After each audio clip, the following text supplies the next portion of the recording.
We'll move on now to our gubernatorial speakers. Andy Gronik. Thanks for being here, Andy.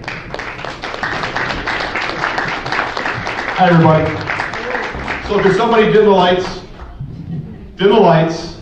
Let's get the spot on that disco ball, and let's get this party started. What do you think? You ready? Yeah. So that has a couple of different meanings, doesn't it? Let's get this party started. That's why you're all here, right? Right? Yeah. Lots of speeches today, and thanks to all of you for hanging out and waiting for the ones that are left, which is great. I appreciate that. There are a lot of great analogies. There was a wall analogy earlier. When I see that wall, you want to know what I see? I see something to go through, go under, go around, go over, but we should not be considering any walls as an obstacle to getting Democrats elected in the state of Wisconsin. Right? So that's why you're here. You're trying to figure out, how do we overcome these obstacles? How do we overcome the obstacles that we faced in recent years and the fact that we've had a hard time winning elections? Well, pick your candidates carefully. Make sure that you all get together and do exactly what you're doing and then act. Because all of these different great groups that are coming together to form grassroots organizations, to express your passion every day about this process, then go forward and act. Make sure that we're communicating effectively with one another and that ultimately we're working together, because why are we all here? I've been saying this now for over 2 years. Why are we all here? We're here because we care deeply about people and we want to make their lives better, right? No matter what cause is your cause, no matter what thing you get up in the morning to fight, ultimately you're trying to make somebody's life better, right? Well, so am I. So think about what's happening in Wisconsin and why I'm here as a guy who never discussed politics, never dreamed of running for public office, certainly never dreamed of running for governor. Why in the world am I here? Well, look around, because this doesn't look anything like my Wisconsin, our Wisconsin. Nothing like what I grew up in my entire life, and nothing like the Wisconsin I want my 2 young kids to have for their futures. My daughter's 10. My son is 13. Do they have the same opportunity in the state of Wisconsin that I had? So what's going to connect? What's going to connect with all these families that are struggling right now in our state? Because we have families that are working 2, 3, sometimes 4 jobs just to get by, just to figure out a way to get to the end of the week so they can pay their rent. And they're praying that they don't have to buy gas and groceries during the same week. Well, what's going to connect with them? Because I'll tell you what, as Democrats, as progressives, what do we have to do? We have to be able to effectively communicate to the state of Wisconsin, to the families that are struggling, that we have a real plan to create good paying, family sustaining jobs. Does that make sense?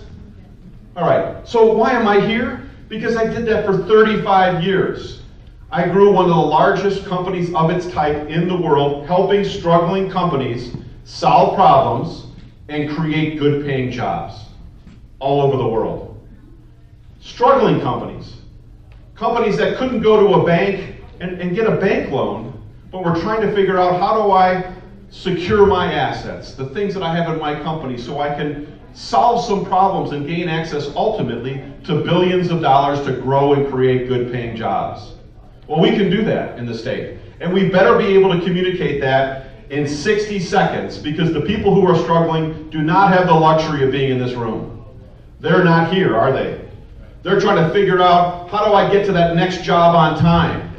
And if I have 5 minutes, maybe I'll spend 5 minutes with my kids. But they're not thinking about going on a vacation. They want to know that we as Democrats have a real plan to create good paying, family sustaining jobs. Well, I'll tell you how I've solved problems my entire career. You find the strengths. You build on those strengths. You put together a simple plan. You have the right tactics. You execute and you measure yourself transparently. So what can we build on in the state of Wisconsin? We're great at food, right? Don't we grow food, process food, distribute food, package food? All of the industries around food we're pretty strong at. And that's a lot of industries around food. Fresh water, clean air, renewable energy. What if we're the best in the world in each one of those industry segments? So now people think of the state of Wisconsin when they think of the kinds of things that we need to sustain life throughout the world. We're creating jobs in science, technology, manufacturing, and agriculture. Doesn't that sound a little bit like Wisconsin to you? Do we need a plan to become the next Silicon Valley? Or do we need a plan that people can understand that's going to create that next good-paying, family-sustaining job? Well, those people, I think, are going to believe someone who's actually done it. I am an outsider. You think about what's going on in government right now, you don't have to look any further than Foxconn to understand that it doesn't work. It's not working. People aren't thinking about people. We're not putting people first. It's not working. So I've traveled the state before declaring myself a candidate for 18 months. I've talked to over 700 people.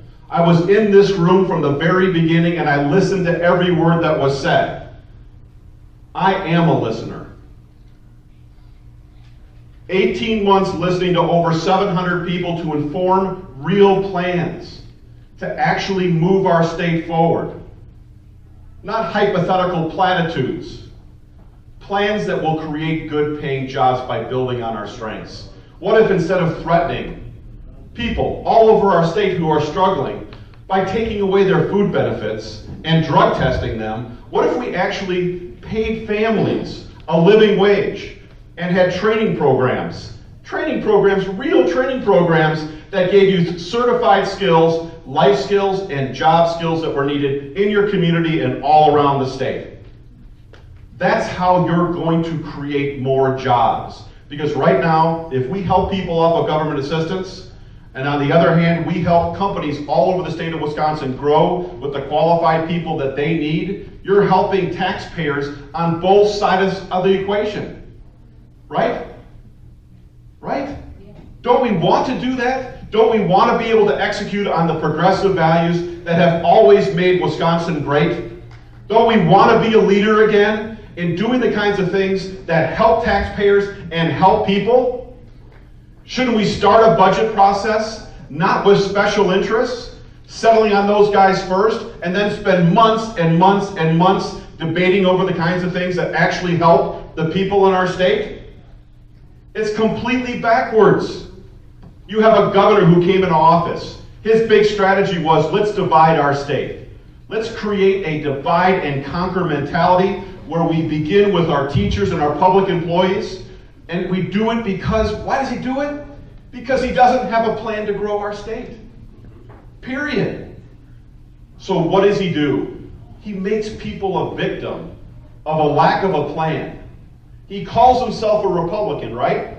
The Republican brand. That's what we're up against all the time, right? That simplicity, lower taxes, right? He talks about the low unemployment rate. Great. Go knock on some doors, Governor Walker, and what you're going to find is nobody's home. And why aren't they home? Because they're working that third or fourth job. Is that your economy? Is giving Foxconn access to $1.5 billion to help them pay for their payroll and paying people $10.88 an hour? Is that your vision for Wisconsin? Well, my vision is to be able to invest in our state. Because think about it from a number of different perspectives. If we have real job plans that help families and pay a living wage so they acquire those skills, that's great. If we have a real plan for infrastructure so that you understand that we can't build, there's no plan whatsoever. His promises to rural Wisconsin, that he's got rural Wisconsin's back. If you don't have a real plan for infrastructure development, for roads, for rail, for light rail, for ports, for airports, you have no way to build the kind of community and economic development that's needed throughout the state of Wisconsin. Impossible. If you're not connected to high-speed internet everywhere in the state of Wisconsin, it's really simple. If you can't connect there, nobody's going there. I drive around the state. I can barely get a signal for my telephone, okay, in a lot of different markets. Do you think that that's a climate where people want to start businesses? Well, when I'm elected governor, I'm telling you, you're going to be able to connect there, you're going to be able to get there, you're going to be able to use your phone there, you're going to be able to start a business there. We're going to do the kinds of things that are absolutely essential to spur economic development. Our schools. He stripped local control away from our schools. When schools, bottom line, who knows more about the challenges of our kids on a daily basis than the school itself? We can take that state structured budget. We can give it some flexibility so schools can move that money around to be able to address the specific requirements of kids on the ground. Early childhood education. There's a way to scale early childhood education in very real terms so that we're not constrained by the cost of bricks and mortar, but that every kid shows up for school ready to learn. There are ways to deliver respect back to the classroom, because the connection between teachers and kids, there's nothing more important in actually providing a great education. The best public education in the world can be here in Wisconsin again.